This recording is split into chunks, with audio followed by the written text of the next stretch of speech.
those of us that have dads at home, it is very possible that your dad is imperfect.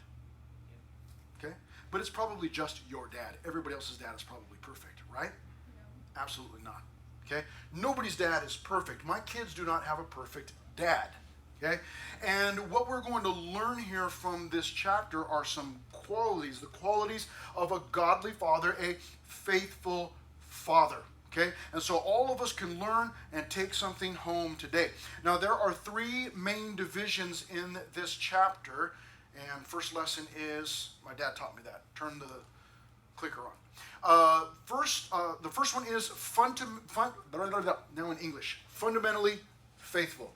We're going to see that Job, this man Job, was basically faithful. We'll find out why that is later on. But secondly, our main division is that he was a family man. And that really is, that's what we're talking about today. We're talking about dads. And then thirdly, we're going to find out that he was faithful to his God.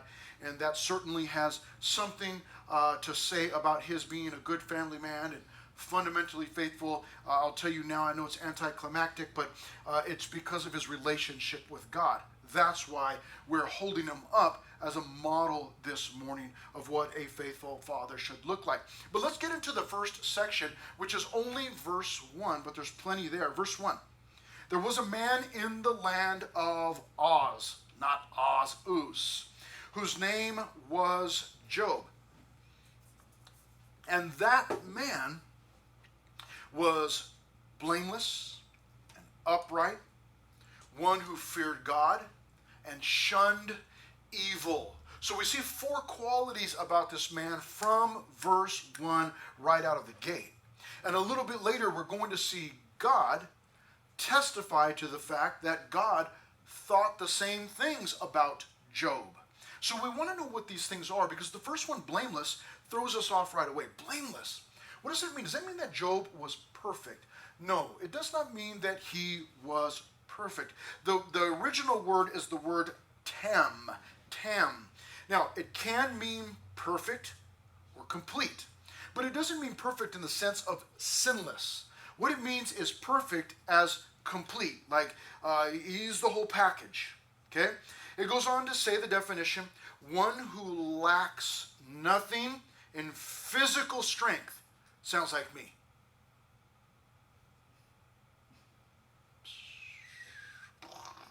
Everybody's like, we're taking my dad to lunch today. Can we just hurry and get out of here? One who lacks nothing in physical strength, beauty, etc. Now, I don't know what Job was like physically, what his features were like. Maybe he was a beautiful looking man.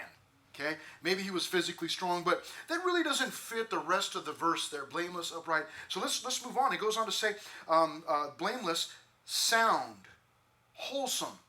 That sounds a little bit more like what we're looking at here. An ordinary, quiet sort of person. Do we have any of those in here? We've got a room full of those in here this morning, right? And you're like, yeah, I'm blameless, ordinary, quiet sort of person. But that's, and that may or may not be Job. But then we find this one, complete, morally innocent, having integrity. Definitely sounds closer to like what the rest of the verse says. And one who is morally and ethically pure. And that seems to hit the target. It seems that Job was this type of an individual, that he was morally and ethically pure. Does not mean that he was sinless. What it means is that he was a godly individual. The rest of the words go on to explain more for us, give us some more clarity. The word upright is the word yasar, meaning straightforward. Some of you are like, yeah, my dad is pretty straightforward. Doesn't pull any punches, just says whatever's on his mind. Anybody got a dad like that? Like he just says whatever's there? Yeah, a few of you? Yeah, he's just, boom, he just blurts it out. Okay? And some dads are like that. Now that's not exactly what it says about Job. It does mean that he was straightforward, but it also goes on to mean, or say that just, fitting, or proper. It means that he's a fair type of individual. He's fair. And he's just, there's truth, and then there's falsehood. And he's going to just point out the difference. and make it real easy, real clear to understand. There's a third thing that it says about Job. Not only was he blameless and upright, but it says that he feared God. Now, what does that mean?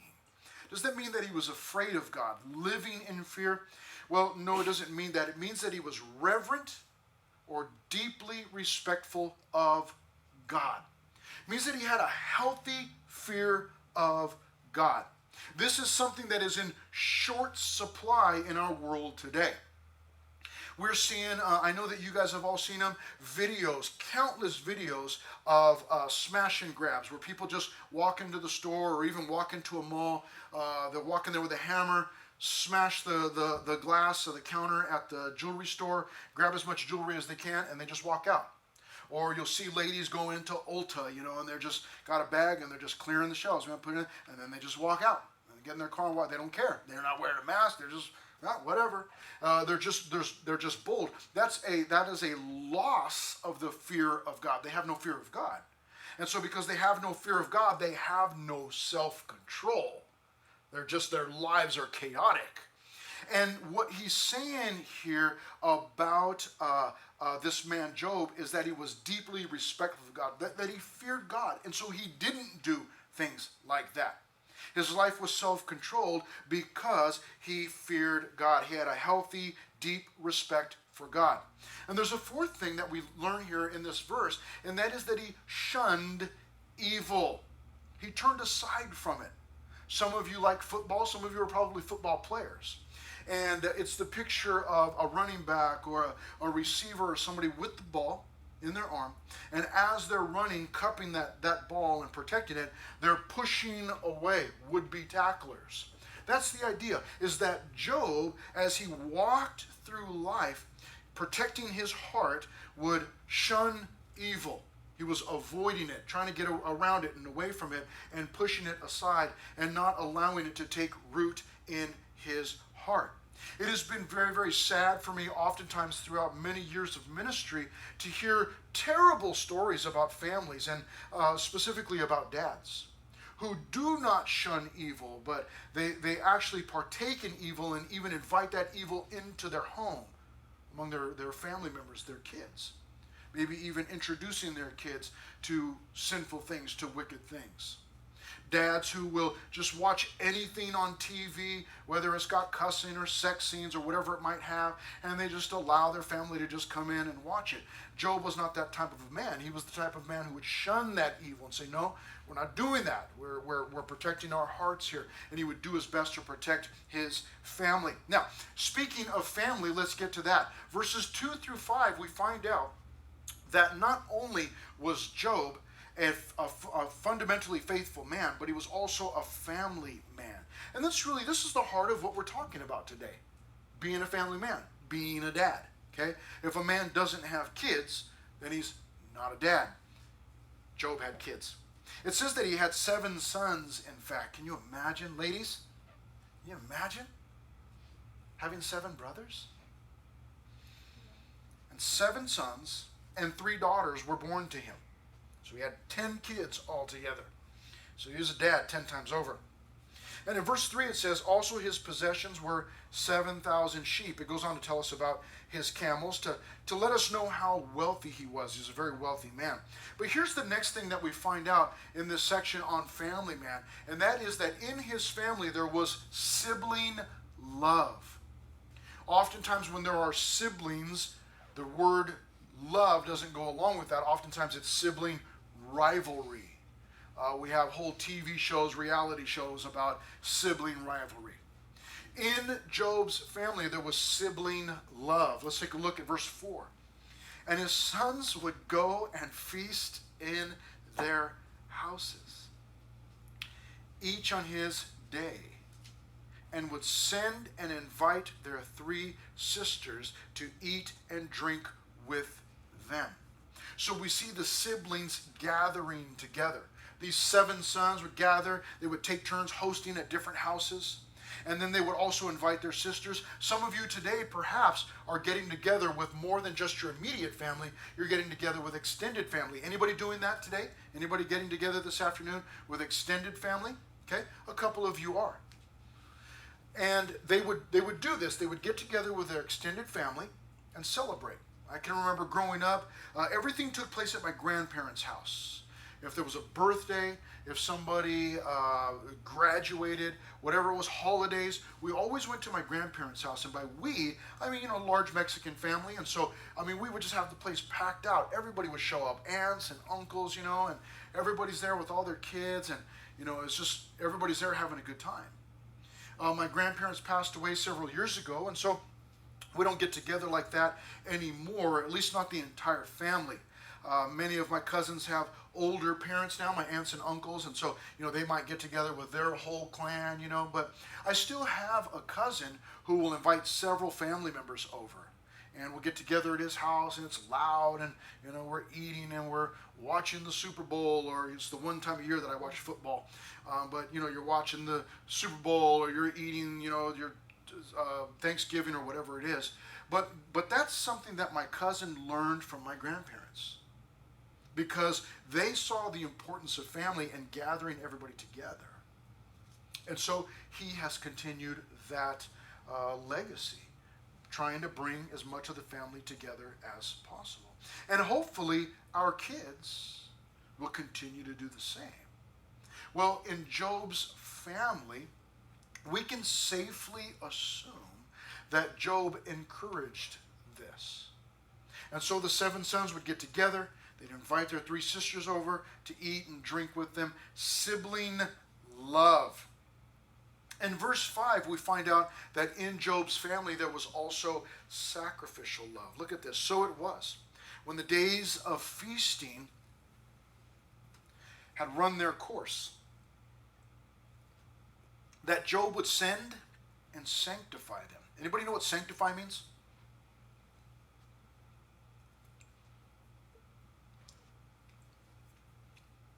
Anybody? I know some of you know. I'll just stand here and look at you awkwardly until you say it. So you can get it over with quickly, or we can just stand here looking at each other. Sanctify. Anybody know? Come on, I dare you. I dare you to answer. You know the answer. You know what it means. I dare you. Sanctify. Anybody? Isn't this so... Yes, young man in the back? What's that? God bless your heart, sir. That is correct. Yeah. Those of you that knew the definition, don't you feel like a dork now? It's like, I knew that. Why didn't I just say it? You ever sit here and wonder, how come I'm so scared to say anything? That's strange. Anyhow, it means that. It means to make holy. It means to set apart. And Job used to do this. Look at this. In verse 5, so it was when the days of feasting had run their course that Job would send and sanctify them.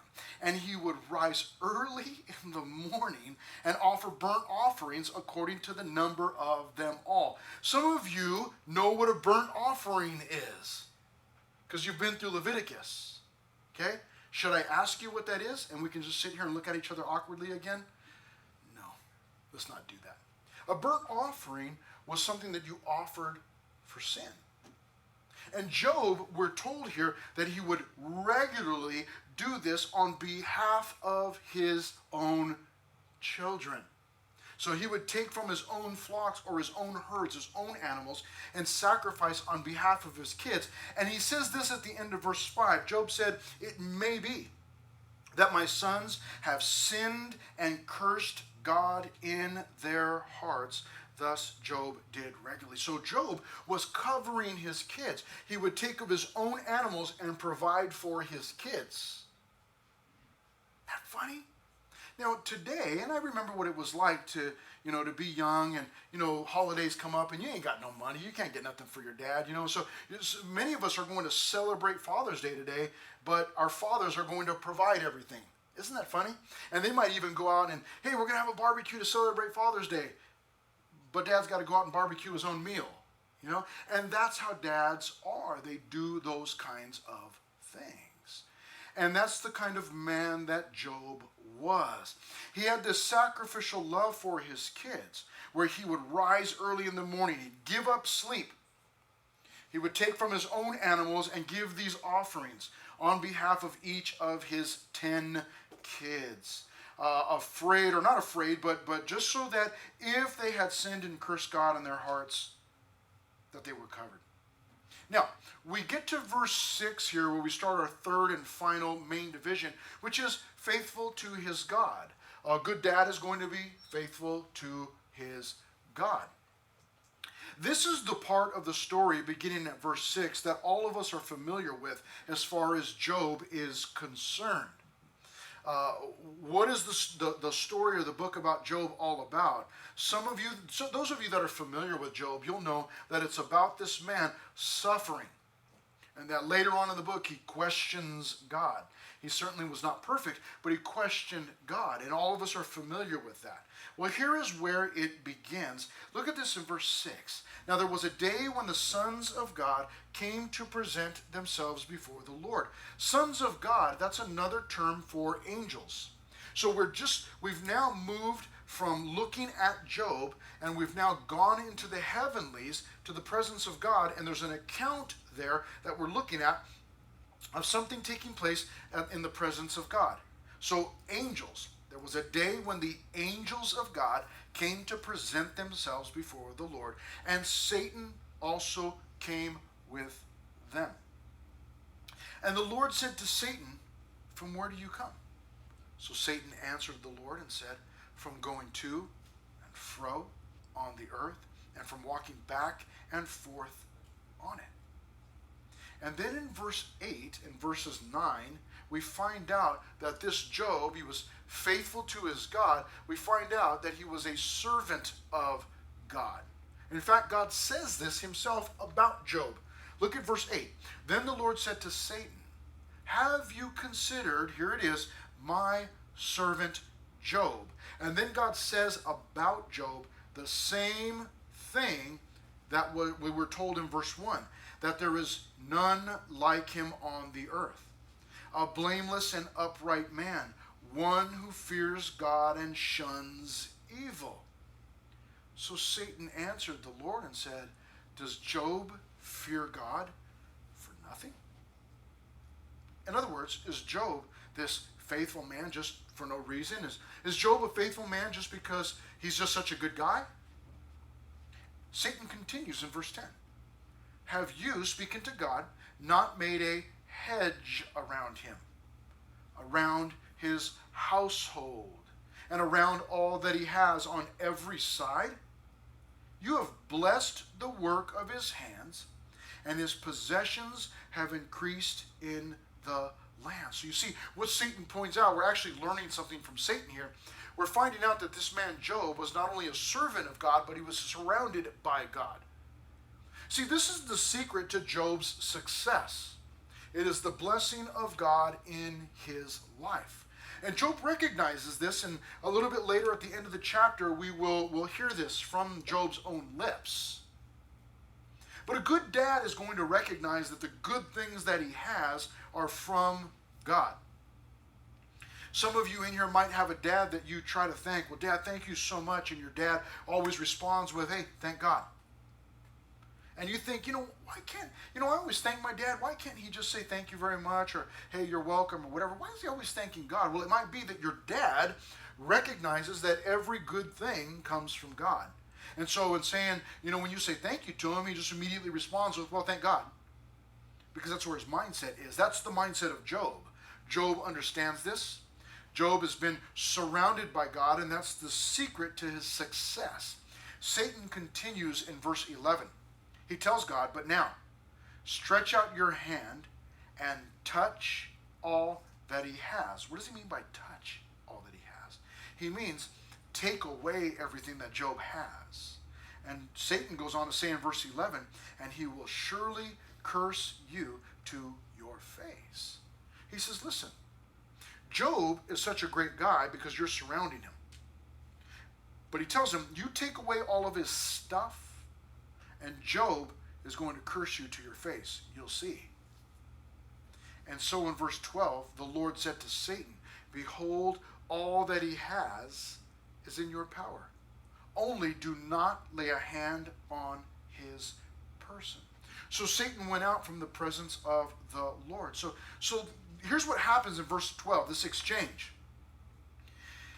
God just gave Satan permission to attack Job and the things that he has.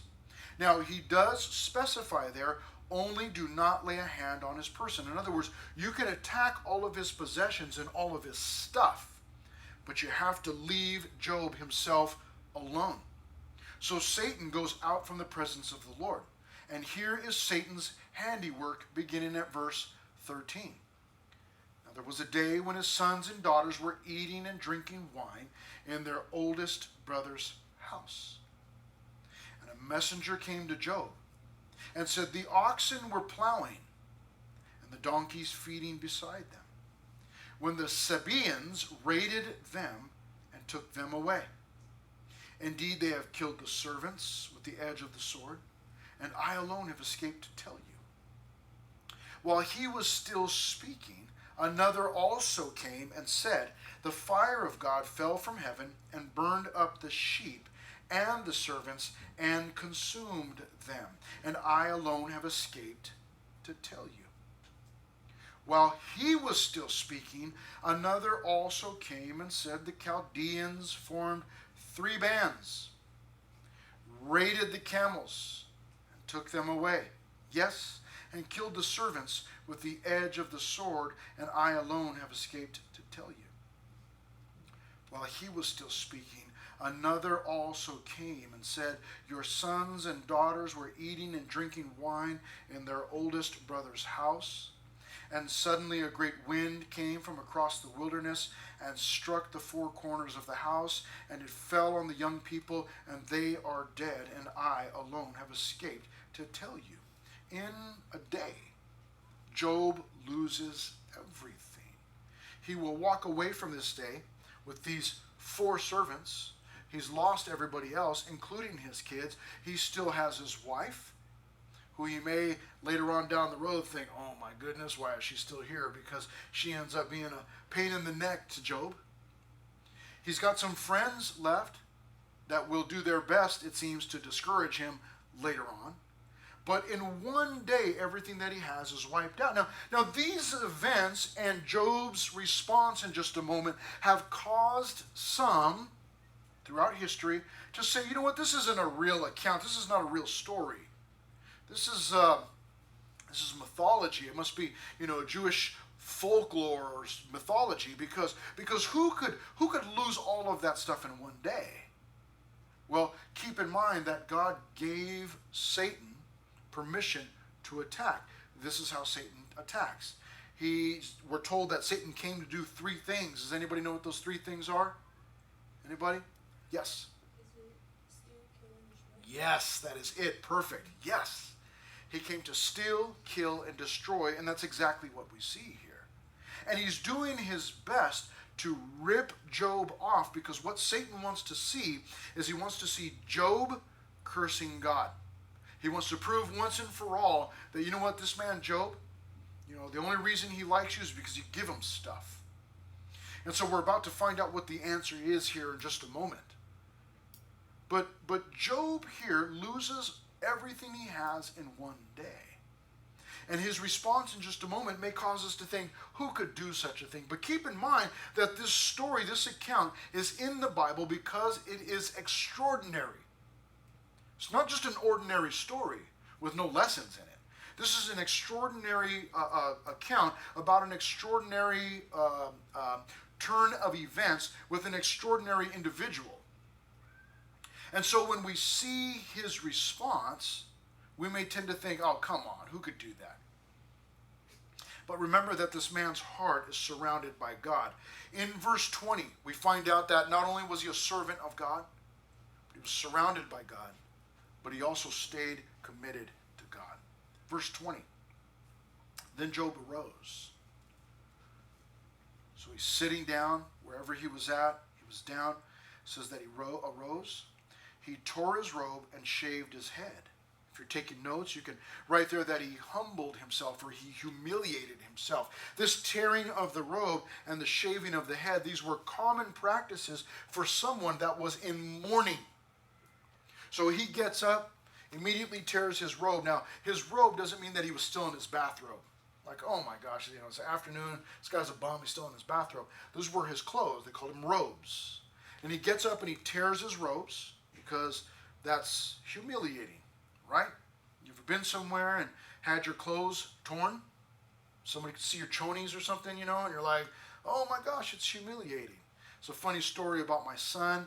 He had gone to a party, someone's, I think it was a graduation party, one of his friends, and they had a mechanical bull there. You guys know what a mechanical bull is? Okay, had a mechanical bull there, and he gets up on top of that thing, and him and his friend are kind of battling out. He goes, and his friend goes, and then he goes, and his friend goes, and he gets up there.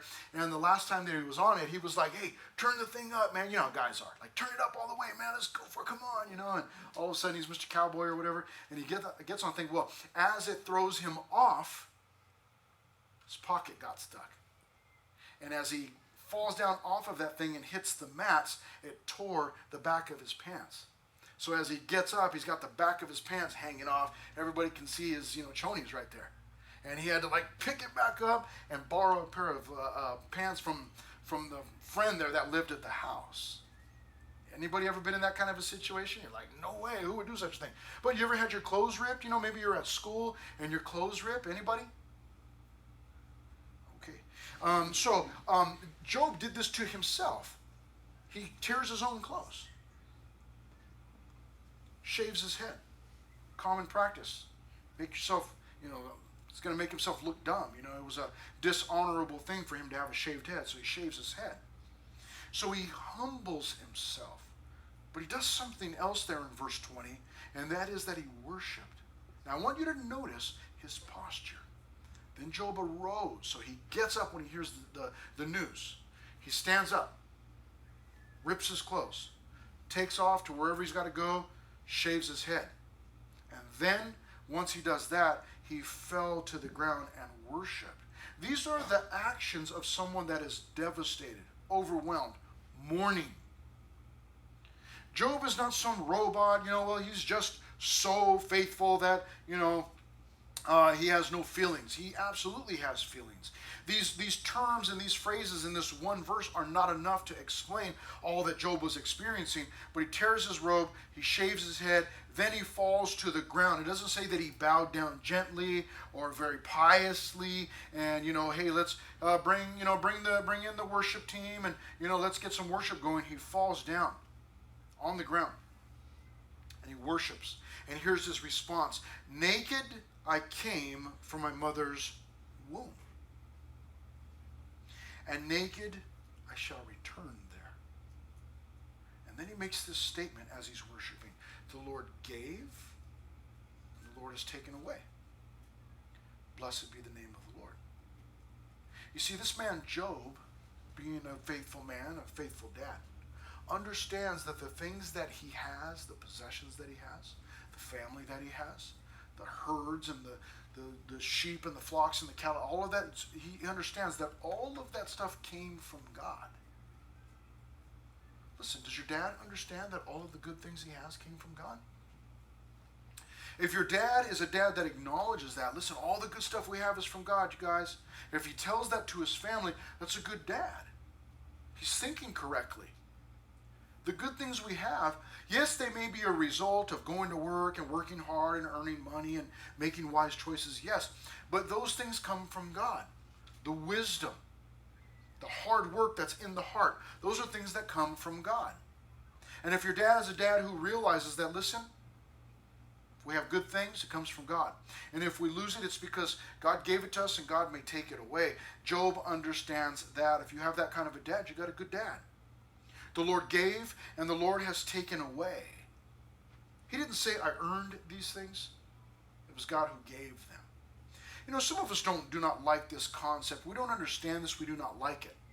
That we are God's creation, and thus God may do with us as he pleases, because we're God's. We belong to God. Some of you, you may have, growing up, you may have made something. Maybe it was, you drew a picture or colored something for your mom or your dad. Maybe Father's Day, when you were little, paint a picture. You're in Sunday school and you color a page and you bring it to your dad. Here, Dad, Happy Father's Day. You give that to him. Or, maybe some of you have taken ceramics. You make a bowl. You put that thing on the wheel, and spinning, and you're trying to get it just right. And every time you touch it, it goes lopsided and messes up. You create something. You have the freedom to crush that thing up and say, okay, start over. Well, we're God's creation. He has the right, the freedom to do with us as he pleases. Job understands that. And that keeps him from having a hard heart. And he says, listen, when I was born with nothing. And when I die, I'll have nothing. He says, the Lord gave, and the Lord has taken away, and blessed be the name of the Lord. And no doubt he did that through tears, through sobbing, a heavy heart. But there are two more things here. Not only did he humble himself, not only did he worship, but also in verse 22, he did not sin. That means that he didn't doubt God. It's like, you know what? God gives, God takes away. I'm not doubting God. He's not sinning against God. He's like, I'm just going to trust God, man. This is terrible. It's sad, but I'm just going to trust God. And there's a fourth and final thing, and that is that he did not blame God. In all this, Job did not sin nor charge God with wrong. He didn't blame God and say, you know what, man, God, you really messed things up. It has become common practice nowadays as we look at our world and see how chaotic and messed up it is. People will say, well, where's God? If there was a God, there wouldn't be any evil in the world. That is ridiculous. People are sinful. People are wicked. And so our world is wicked. We don't blame God for that. He doesn't blame God here. Now, he has no idea. Job has no idea. He wasn't there in heaven when God and Satan were talking. He doesn't know that God gave permission to Satan to do all of these things. He doesn't understand the situation, and yet he doesn't blame God. We're usually the opposite. We do not understand the situation, so we blame God. Not so with Job. But maybe your dad understands this too. If so, you've got a good dad. Doesn't sin by doubting God. He doesn't blame God for the things that have gone wrong. Takes responsibility. Or maybe he holds his family accountable, whatever it might be. But these are good traits. This is a good bar to set.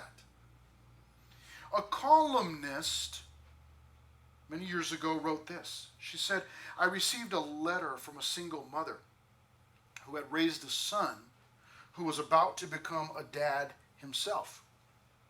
Since he had no recollection of his own father, her question to me was, what do I tell him a father does? When my dad died in my 9th year, the columnist says, I too was raised by my mother, giving rise to the same question, what do fathers do? As far as I could observe, as far as this woman had seen, she says, Dad's bringing around the car when it rains so everyone else can stay dry. They also take the family pictures, which is why they are never in them. They carve turkeys on Thanksgiving, keep the car gassed up. Dads aren't afraid to go into the basement or out to the shed. They mow the lawn, fix broken appliances. She goes on to write that it wasn't until my husband and I had children that I was able to observe firsthand what a father contributed to a child's life. She was asking this, what did he do to deserve his children's respect? Because her husband worked outside of the home, he rarely fed the kids or did anything about their sagging diapers. He wasn't there to wipe their noses or their bottoms or to play ball with them or to bond with them under the hoods of their cars. So what exactly did a dad do? He threw them higher than his head until they were weak from laughter.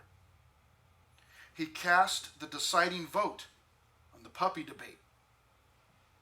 He listened more than he talked. He let them make mistakes. He allowed them to fall from their first two-wheeler without having a heart attack. He calmly read the newspaper while their teen was trying to parallel park a car for the first time in preparation for their driving test. She says, if I had to tell someone's son what a father really does, that is important, it would be this, that he shows up for the job in good times and bad times. He's a man who is constantly being observed by his children. They learn from him how to handle adversity, anger, disappointment, success. He does not laugh at their dreams, no matter how impossible they might seem. He will get out of bed at 1 a.m. when one of his children runs out of gas. He will make unpopular decisions and stand by them. When he is wrong and makes a mistake, he will admit it. He sets the tone for how family members treat one another, how they treat people of the opposite gender, and how they treat people who are different than they are. By example, he can instill a desire to give something back to the community when its needs are greater than theirs. But mostly, a good father involves himself in every possible aspect of his kids' lives. It may be that you have a dad today that you feel like, you know what, he's always in my business, man. He's always asking questions and wanting to know what I'm doing and, barging into my room to see what's going on in there. And you may feel like, you know what, he's really, he's just kind of like always bugging me and he's always like, just always in my business. You've mistaken him for a good dad. Or you've mistaken him for a bad dad. He's a good dad. Because a good dad is going to want to be involved in everything that their kids are doing, what they're watching, what they're listening to, who they're spending time with. Those are not elements of a bad dad or somebody that, he doesn't trust me. It's a good dad who wants to know, wants to be aware of all that's going on. Job was that kind of a dad. He was involved in his kids' lives. He was sacrificial, like the dad that we just read about. Some of us can take our dads for granted. We think, well, you know what? That's just, there's just things that he does. The washer breaks, dad fix it. The dryer breaks, dad fix it. You know what? I need a new pair of shoes. Well, dad just buys me a new pair of shoes because that's what dads do. Never realizing that these are things that he does from a sacrificial love, a heart that's filled with sacrificial love. Do you know that not all dads do that? Did you know that some dads do not love their kids? Some dads do not buy things for their kids. I am at the moment discipling two young men, two boys, an 11-year-old and a 12-year-old now, and his younger brother. And the reason that I'm discipling them is because their dad decided that he wanted to have a new girlfriend and left the family. And their dad is now purposely not working so that he can try and get money from his ex-wife. You may have a dad that provides things for you, takes care of you, drops you off at the mall when you want to hang out with your friends, drops you off at the movies and gives you money to get into the movies, and then gives you money to buy popcorn and a soda.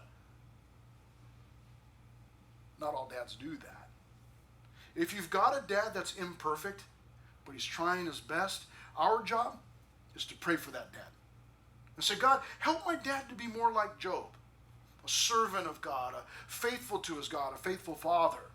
It's not to criticize him, not to get on Twitter or on TikTok and make some video about all the mistakes he makes and, how he does this and he does that and my dad never buys me these things or does these things, but to encourage him. Listen, I would challenge you this afternoon. You're getting ready to take off from church, and I don't know what you're going to do for your dad, if you guys are going out to lunch, or if you're going to go home, make him cook his own meal, whatever it is that you're doing. But I would encourage you today, especially, if you didn't get anything for your dad, and I know what it's like, you don't have money, what are you supposed to do? Go out and steal something? No.